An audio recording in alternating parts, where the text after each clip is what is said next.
Robin Williams had his demons, but it never stopped him from making troops laugh on the numerous stand-up tours he did in Iraq and Afghanistan.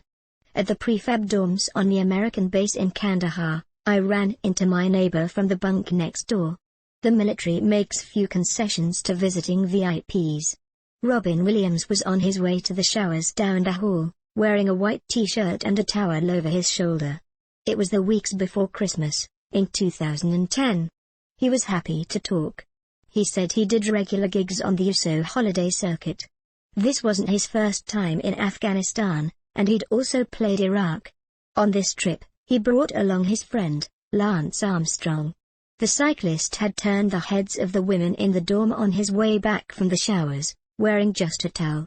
He struck many people there, at the time, not in retrospect, as arrogant and cold. Robin Williams was something else.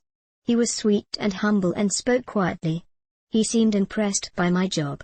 He pointed to his heart, referring to his recent surgery, saying that he was taking life easier. His eyes at once were sad and lively. Later that night, this low-key man went out on stage with otherworldly energy. These were the two Robins that the obituaries this past week talk about. Hundreds of American soldiers in Afghanistan packed a dusty field.